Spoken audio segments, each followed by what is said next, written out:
Lowered the wrong setting. How's that?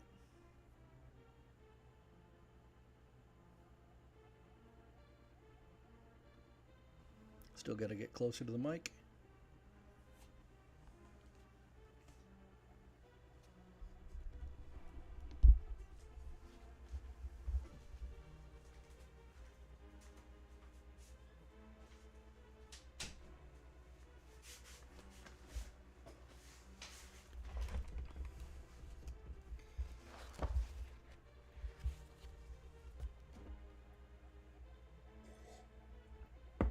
Let's see.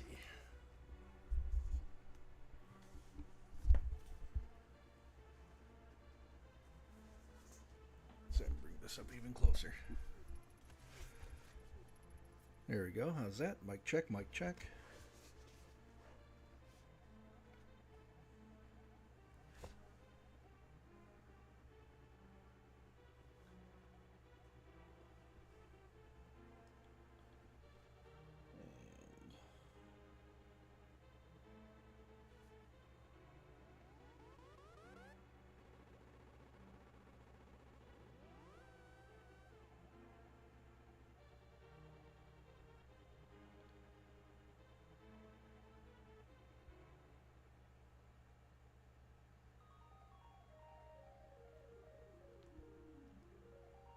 All right.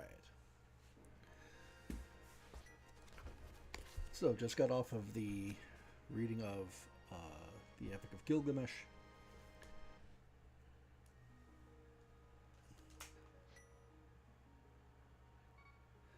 Moving on here to Seamus Heaney's famous Beowulf,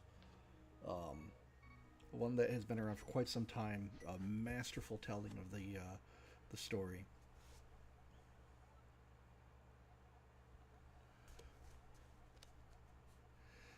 And yeah, so I guess I'll just kind of get into it. I was going to start practice reading, getting familiar with the meter. Hopefully don't stumble over my words too much like I was in previous ones. The way that I do this is kind of janky as of right now. I record my gameplay in OBS, and then I just I speak over the top of it, one take, all through OBS. Probably not the way you're supposed to do it, but I have little time and even less motivation. So we're doing the best we can at Doing Stuff Studios.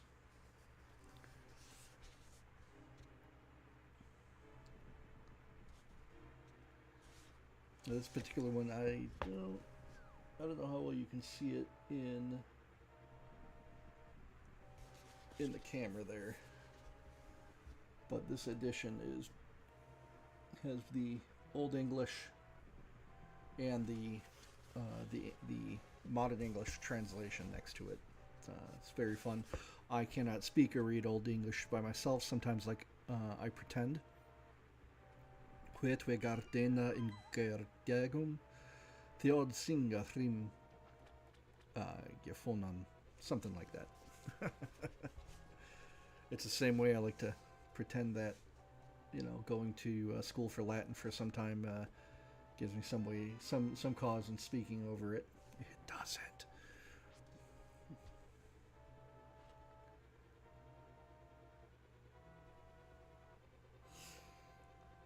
So I guess we'll just start.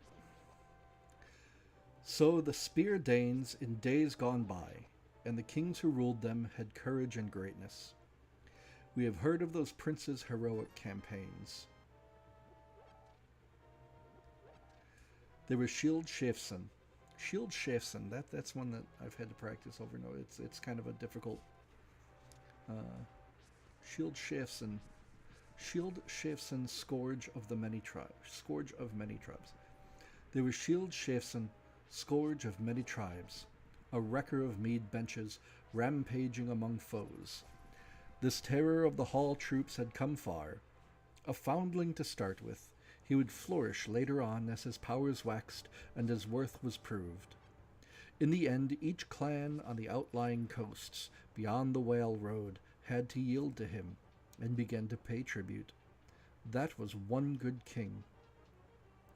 Afterwards, a boy-child was born to Shield, a cub in the yard, a comfort sent by God to that nation. He knew... Oh, I always travel. He knew what they had told. I've looked this up so many times, I don't...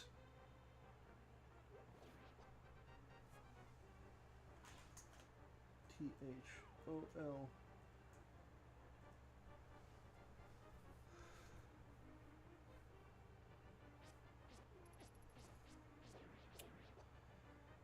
You know what they had told. Thol. Wooden or metal pin. That's not what I'm looking for.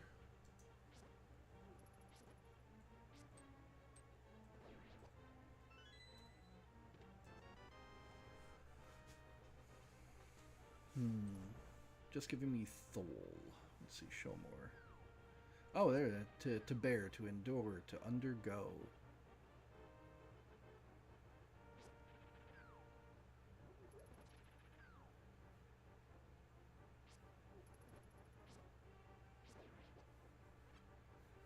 Interesting, there might be a Scottish root.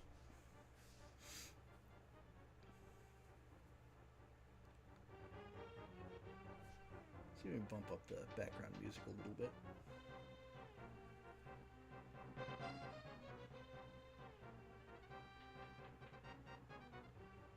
Oh, that's a little bit too much, I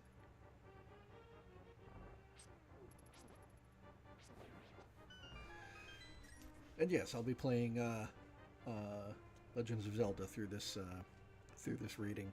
I kind of agonized over what it would be appropriate for the reading of Gilgamesh, the reading of Beowulf. There's a couple of things I looked at, but I don't know. I figured for this, it came down to personal. This is my favorite game of all time. This is my favorite story of all time. So, yeah. So afterwards, a boy-child was born to Shield, a cub in the yard, a comfort sent by God to that nation. He knew what they had told, the long times and troubles they'd come through.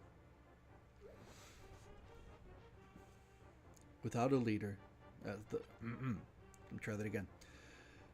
He knew what they had told, the long times and troubles they'd come through without a leader. I keep pausing there because there's a break in the paragraph, but not in no punctuation. He knew what they had told, the long times and troubles they'd come through without a leader. So the Lord of Life, the glorious Almighty, made this man renowned. Shield had fathered a famous son. Beo's name was known through the north, and now this is not Beowulf, this is Beo. Beo's name was known through the north, and a young prince must be prudent like that, giving freely while his father lives, so that afterwards, in age when fighting starts... Oh, I gotta be more prepped than that. A young prince must be prudent like that, giving freely while his father lives, so that afterwards, in age when fighting starts, steadfast companions will stand by him and hold the line. Behavior that's admired is a path to power among people everywhere. Now, this book in particular, I think, is much more understandable and relatable to modern American or really Anglophile or Anglosphere audiences than Gilgamesh. There's a couple of odd instances that I talked about in my commentary on Gilgamesh where it seems extremely foreign. Just in yeah, and it would be a good maybe I'll say that for the commentary, but a contrasting between Gilgamesh and Beowulf, especially in behavior and morals. Shield was Shield was thriving. Shield was still thriving. Shield was still thriving when his time came, and he crossed over into the Lord's keeping. His warrior band did what he bade them, and when he laid down the law among the Danes, the Dane law, when he laid down the law among the Danes, they shouldered him out to the sea's flood. Actually, I wonder what that means. So he's saying he's died. He's gone to the Lord's keeping. His warrior band did what he bade them, so he carried out their orders, when he laid down the law among the Danes. So I guess his last will and testament, maybe. I wonder what that phrase literally comes out to be.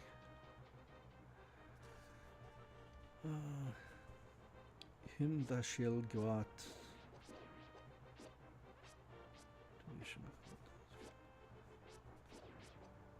Nah, there's nothing here that really comes out, strikes out to me that it might be something translatable or understandable.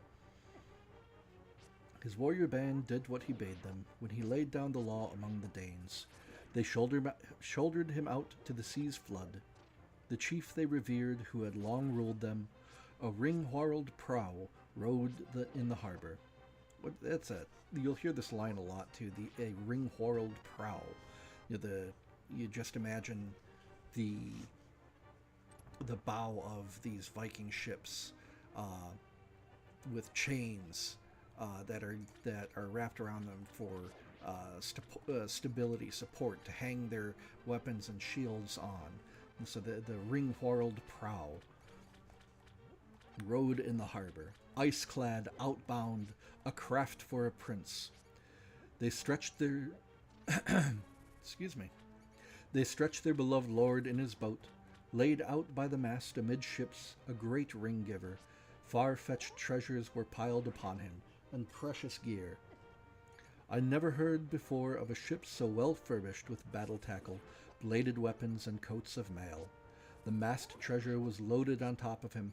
It would travel far out. It would travel far on out. It would travel far on out into the ocean's sway. They decked his body no less bountifully with offerings than those first ones did, who cast him away when he was a child. They decked his body... This one's kind of hard to... They decked his body no less bountifully with offerings than those first ones did, who cast him away when he was a child, and launched him out alone over the waves. And they set up a gold standard... They set a gold standard up. And they set a gold standard up high above his head, and let him drift to the wind and tide, bewailing him, mourning their loss. Bewailing him, mourning their loss.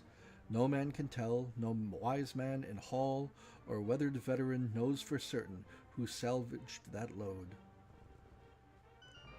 So yeah, of course, like, people are going to follow the treasure ships and dive down and take what's theirs. Then it fell to Beo to keep the forts. And let me see it in a page. He was well regarded and ruled the Danes for a long time, after his father took leave of his life on earth. And then his heir, the great Halfdane, held sway for as long as he lived, the elder and warlord. He was 4 times a father, this fighter prince. One by one they entered the world, Herogar, Hrothgar, and the good Halga, Herogar, Hrothgar, the good Halga, and a daughter, I have heard, who was Onela's queen, Onela's queen, and a daughter. I'll start again. One by one they entered the world, Herogar, Hrothgar, the good Halga, and a daughter, I have heard, who was Onela's queen, a balm in bed for the battle-scarred Swede. That's got a great rhythm to it. The fortunes of war favored Hrothgar. Friends and kinsmen flocked to his ranks. Young followers, a force that grew to be a mighty army. Young followers, comma, a force that grew to be a mighty army, period. The fortunes of war fell to Hrothgar. Friends and kinsmen flocked to his ranks. Young followers, a force that grew to be a mighty army. So his mind turned to hall building. He handed down orders for men to work on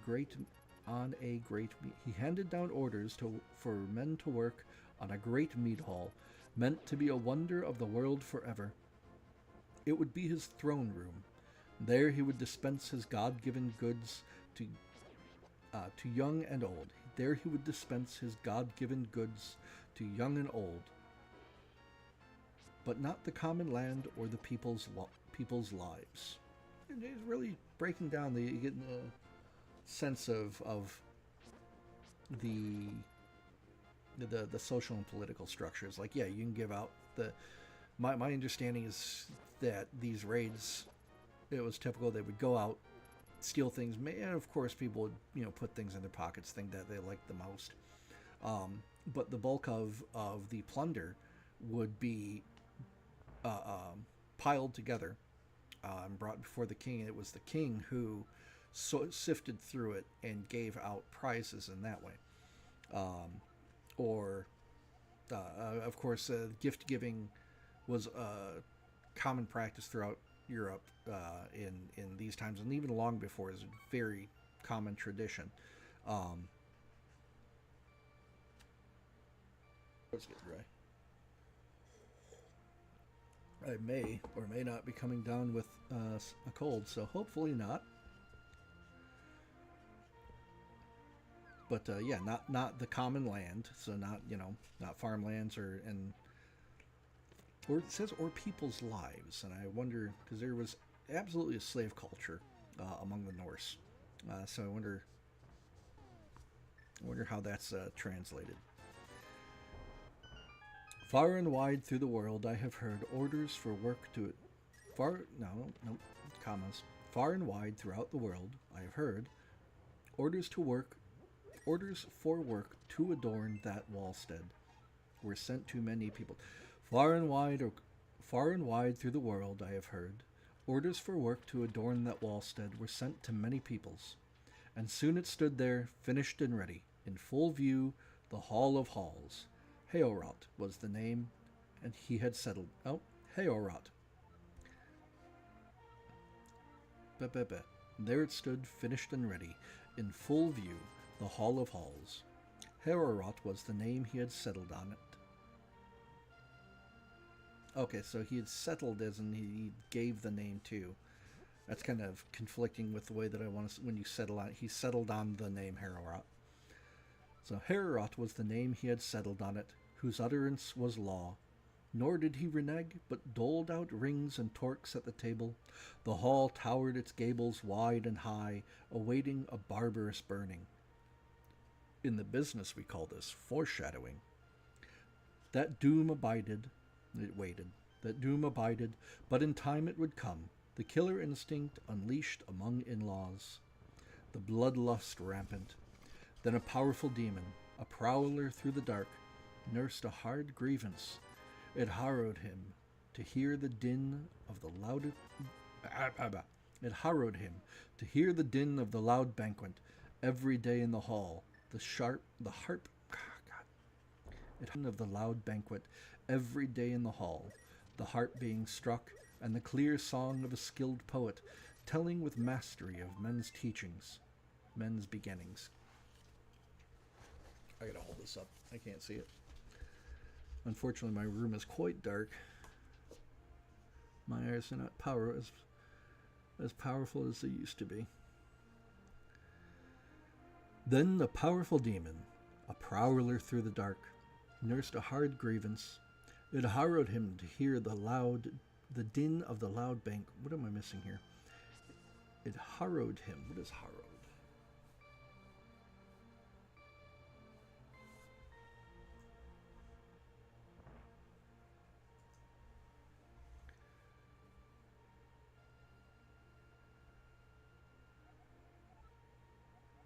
To pillage, to harry, to oppress. Okay. To break, tear.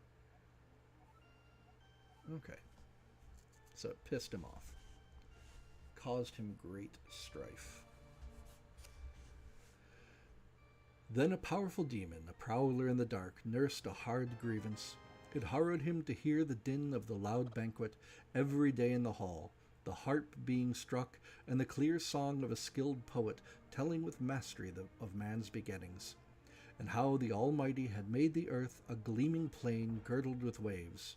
In his splendor he set out the sun and moon to be the earth's lamplight, lanterns for men, and filled the broad lap of the world with branches and leaves, and quickened life in every other thing that moved. So times were pleasant for the people there, until finally one, a fiend out of hell, began to work his evil in the world. Grendel was the name of this grim demon, haunting the marshes, marauding round the heath and the desolate fens. He had dwelt for a time in misery among the banished monsters. Cain's clan, whom the Creator had outlawed and condemned as outcasts for the killing of Abel, the eternal Lord, and had exacted a price.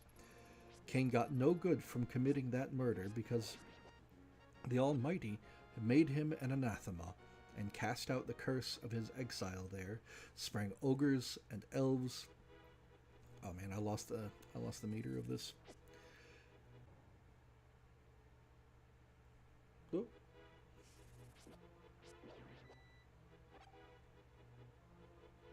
Are we back?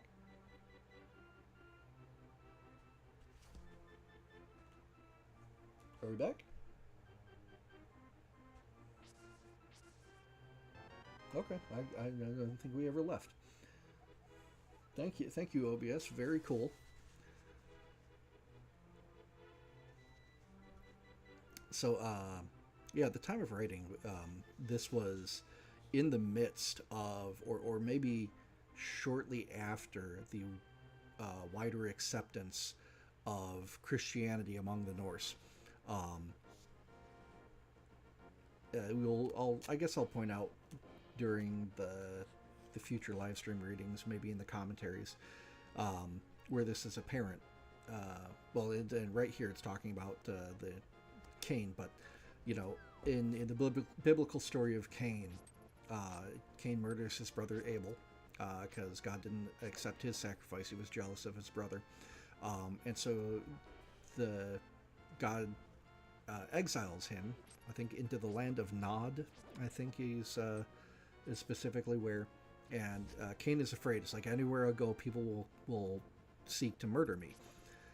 And so God puts a mark upon him, some kind, and so that anyone who sees it will be cursed if they try to hurt him. And that's kind of where that ends. And there's lots of fun interpretations and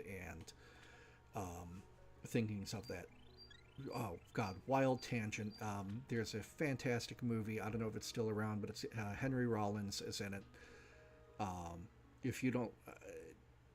Henry Rollins is just what a dude. Anyway, He Never Died is the name of it, and it is hilarious in ways that I don't think are intentional, but they're still very.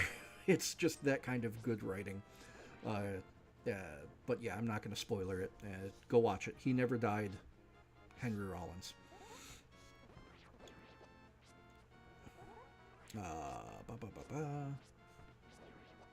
So yeah, it's this melding of Christian and pagan ideas, saying that Cain, what came out of Cain were these Norse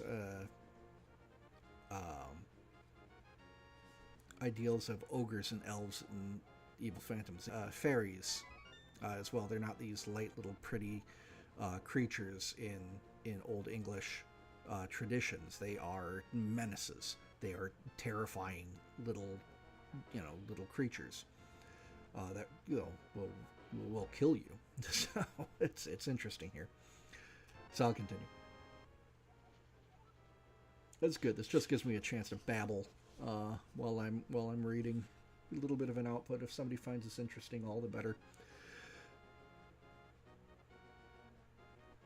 So, after nightfall, Grendel set out for the lofty house to see how the ring Danes were settling into their. Ooh, dead bad. Turning the page. So after nightfall, Grendel set out for the lofty house to see how the ring Danes were settling into it after their drink. So after nightfall, Grendel set out for the lofty house to see how the ring Danes were settling into it after their drink. And there he came upon them, a company of the best asleep from their feasting, insensible to pain and human sorrow. Suddenly then the god-cursed brute was wreaking havoc. Greedy and grim, he grabbed 30 men from their resting places and rushed to his lair, flushed up and inflamed from I lost the rhythm. Suddenly then the god-cursed brute was wreaking havoc. Greedy and grim, he grabbed 30 men from their resting places and rushed to his lair, flushed up and inflamed from the raid, blundering back with the butchered corpses. There's again, Seamus Haney here has this wonderful habit of having these punchy alliterative endings to some of these paragraphs, blundering back with the butchered corpses. Alliteration does not get enough love. Then, as dawn brightened and the day broke, Grendel's power of destruction were plain. Their wassail was over. They wept to heaven and mourned under mourning. Mourned under mourning. God, that's so good. Their mighty prince, their storied leader, sat stricken and helpless. Their mighty prince, their storied leader, sat stricken and helpless, humiliated by the loss of his guard, bewildered and stunned, staring aghast at the demon's trail in steep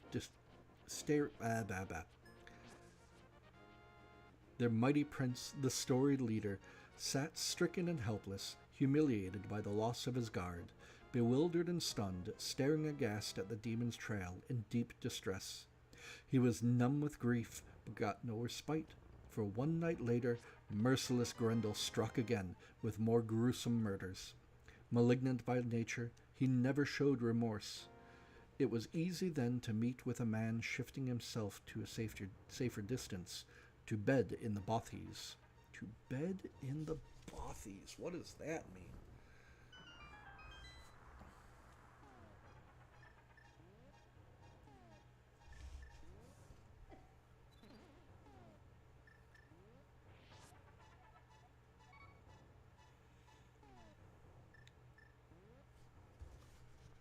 Oh, a basic shelter usually left unlocked and available for anyone to use free of charge. Basic accommodations, usually for gardeners working. So a shack. Alright, so this is.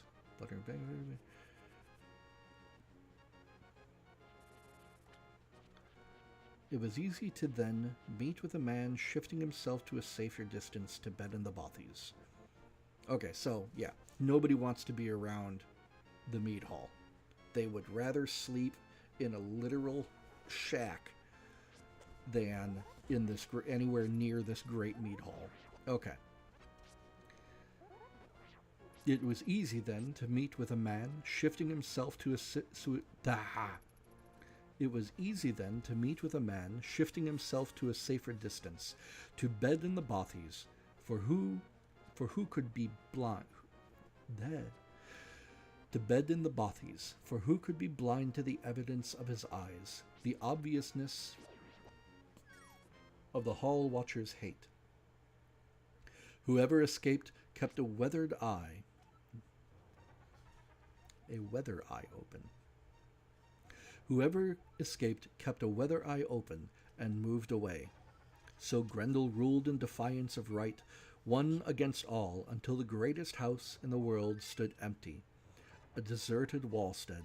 For 12 winters, seasons of woe, the Lord of the Shieldings suffered under the load of his sorrow.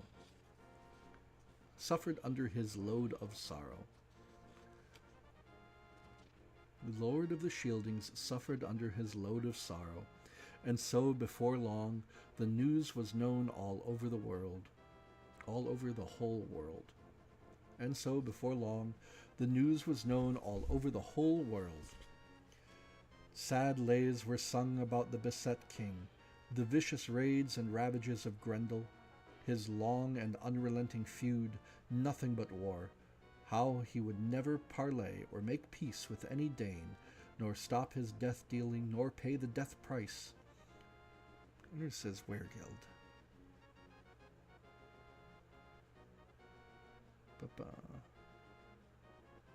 Hrothgar, Hietnos, Weg.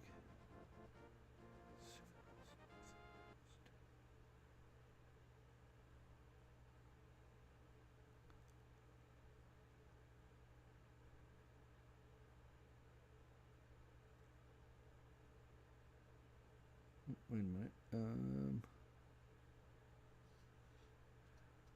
That Grendel won Wilde with Hrothgar.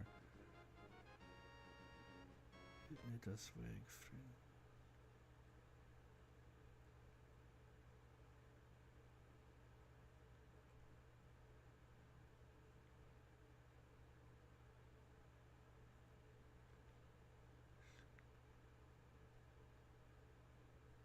Is my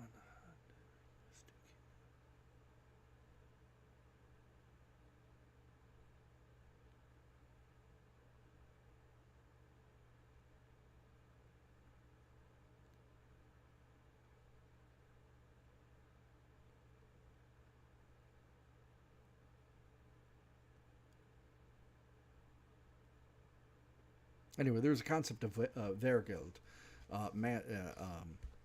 money for the man money. So if you killed someone, you had to basically pay their worth to the family. But it doesn't say that here. I know. This is Old English.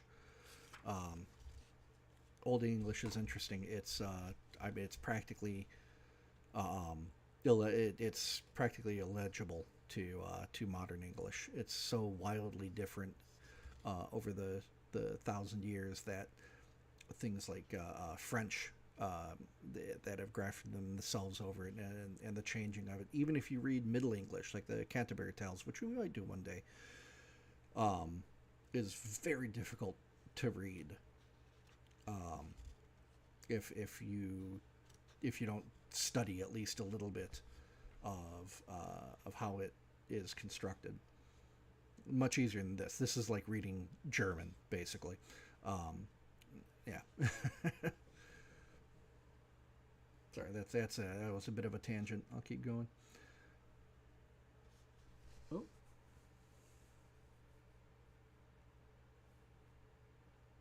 Oh, I've run out of my gameplay. I think I forgot to media source properties. Loop it.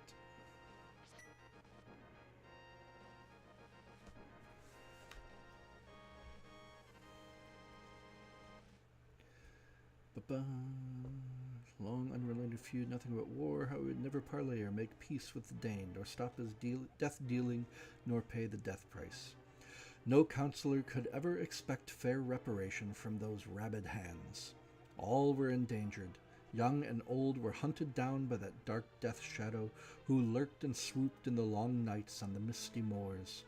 Nobody knows where these ravers from hell roam on their errands.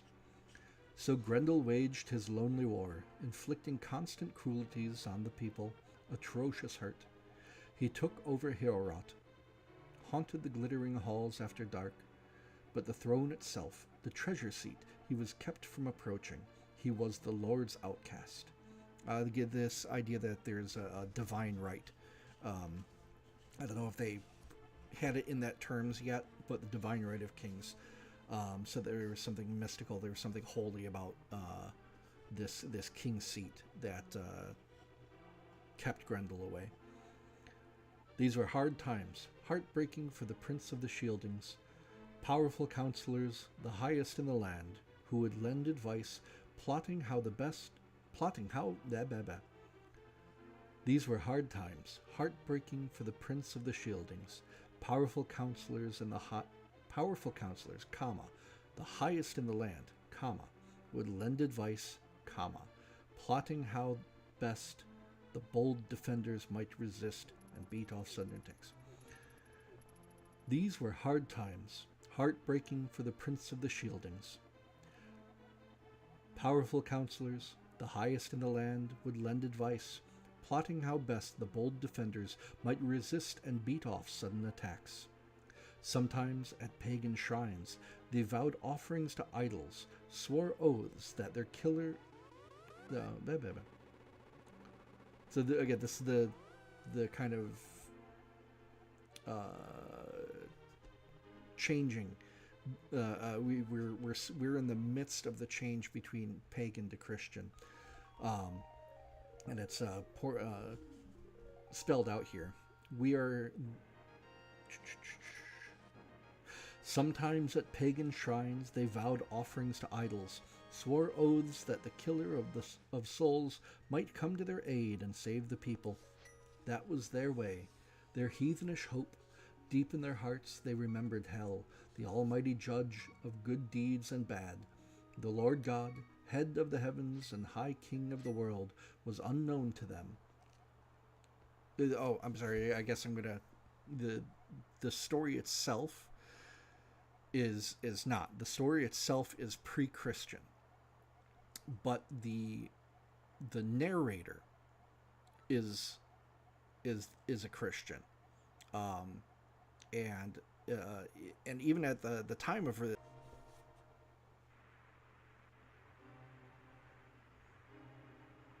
Nope, did I go out again? Okay, all right. Just a little bit, I guess. All right, so their heathenish hope, deep in their hearts they remembered hell, the almighty judge of good deeds and bad. The Lord God, head of the heavens and high king of the world, was unknown to them. Oh, cursed is he who in time of trouble has to trust his soul in the fire, has to thrust his soul in the fire's embrace, forfeiting help he has nowhere to turn. But blessed is he who after death can approach the Lord and find friendship in the Father's embrace. So yeah, there's more than one little diversions into Christian expounding. Not derisive in that. I said that Christian with kind of the hard R to it. So that troubled time continued, woe that never stopped, steady affliction for Halfdane's son, too hard an ordeal. There was panic after dark. People endured raids in the night, riven by the terror. When he heard about Grendel, Hygelac Thane, a Thane is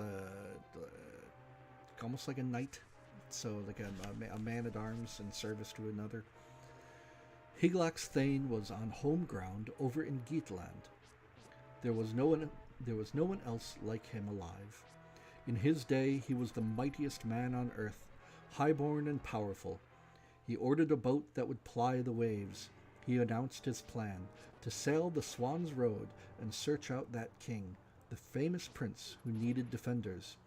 Nobody tried to keep him from going. No elder denied him, dear as he was to them. Instead, they inspected omens and spurred his ambition to go, whilst he moved about like the leader he was, enlisting men the best he could find. With 14 others, the warrior boarded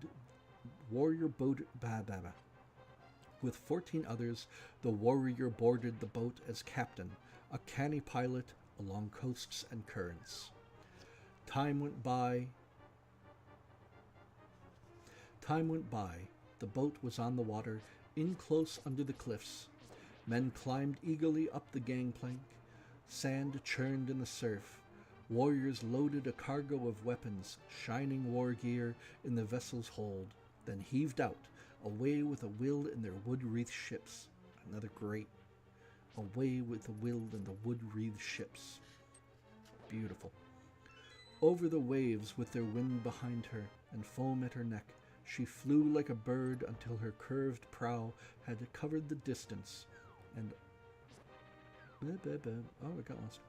Over the waves with the wind behind her and foam at her neck, she flew like a bird until her curved prow had covered the distance, and on the following day, at the due hour, those seafarers sighted land, sunlit cliffs, sheer crags, and looming overhead, the landfall they sought. It was the end of their voyage. It was the end of their voyage, and the Geats vaulted over the side and onto the sand, and moored their ship. There was a clash of mail and a thrash of gear. They thanked God for that easy crossing on a calm sea. Again, there's the author kind of slips up every once in a while and treats them as if they're Christian. When the watchmen on the wall, the shieldings lookout, whose job it is to guard the sea cliffs, saw their glittering shields on the gangplank and battle equipment being unloaded, he had to find out who and what the arrivals were. So he rode to the shore, this horseman of Hrothgar's, and another beautiful little alliteration just thrown in there for flavor. He rode to the shore, this horseman of Hrothgar's, and challenged them in formal terms, flourishing his spear. What kind of men are you who arrive, rigged out for combat in coats of mail, sailing here over the seas, in your steep-hulled boat? I have been stationed as a lookout on this coast for a long time. My job is to watch the waves for raiders and any danger to the Danish shore. Never before has a force under arms disembarked so openly, not bothering to ask if the sentries allowed them safe passage, or if the clan had consented. Nor have I seen. Let me do that one again. Never before has a force under arms disembarked so openly, not bothering to ask if the sentries allowed them safe passage, or the clan had consented. Nor have I seen a mightier man-at-arms on this earth than the one standing here. Unless I am mistaken, he is truly noble. This is no mere hanger-on in This is no mere hanger-on in a hero's armor. So now, before you fare inland as interlopers, I have to be informed about who you are and where you hail from. Outsiders from across the water, I say it again, the sooner you tell where you come from and why, the better. The leader of the troop unlocked his word hoard. God, that's his word hoard.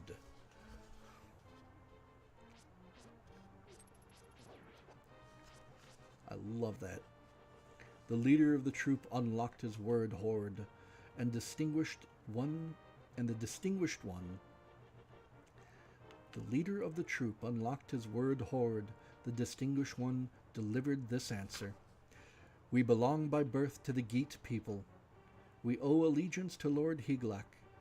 In his day, my father was a famous man, a noble warrior lord named Ectheo. He outlasted many a long winter and went on his way all over the world.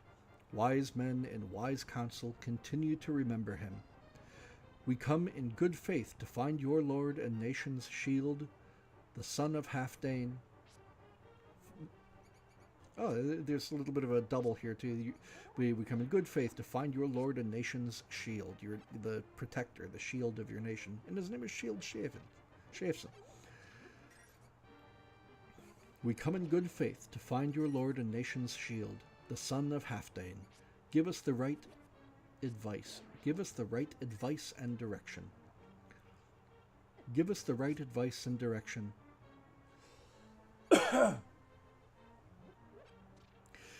We have arrived here on a great errand to the Lord of the Danes, and I believe there should be nothing hidden or withheld between us. So tell us if what we have heard is true about this threat, whatever it is.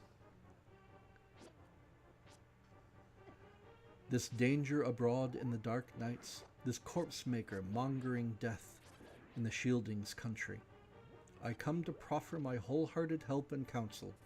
I can shows the I can shows I can show the wise Hrothgar a way to defeat his enemy and find respite, if any respite is to reach him ever. I can calm the turmoil and terror in his mind. Otherwise he must endure woes and live with grief for as long as his hall stands at the horizon on its high ground.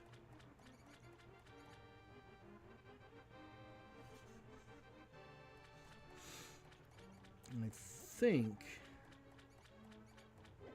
that's where I want to end this.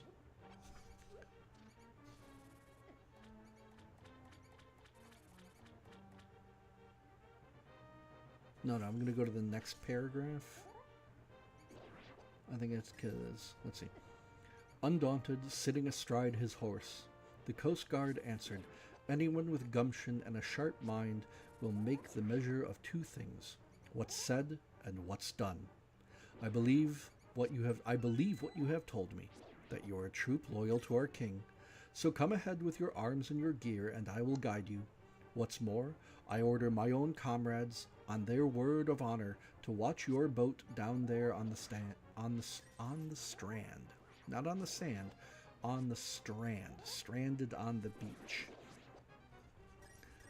I'll order my own comrades on their word of honor to watch your boat down there on the strand. Keep her safe in her fresh tar until the time comes for her curved prow to preen. The alliteration is beautiful. Her curved prow to preen on the waves and bear this hero back to Geatland. May one so valiant and venturesome come unharmed through the clash of battle. And then the next paragraph is so they went on their way, the ship rode the water.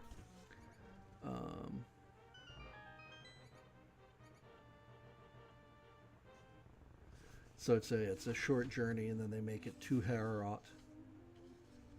And then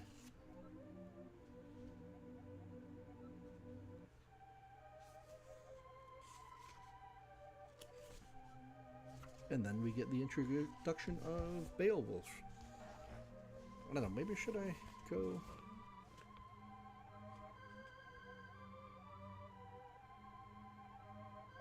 No, because it's like the middle of a conversation. So I think that's a good place to stop for that one. I've recorded about a half an hour of gameplay, and with all of my ranting and stumbling, we've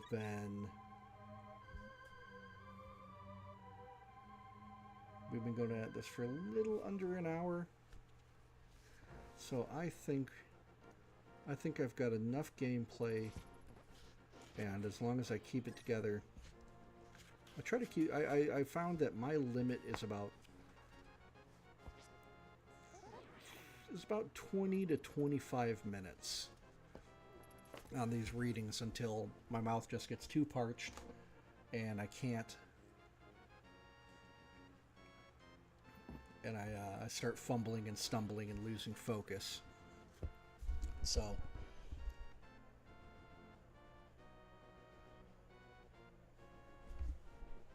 all right, well, that's all I'm gonna have for tonight. I think I'll keep the live streams up, maybe just in a different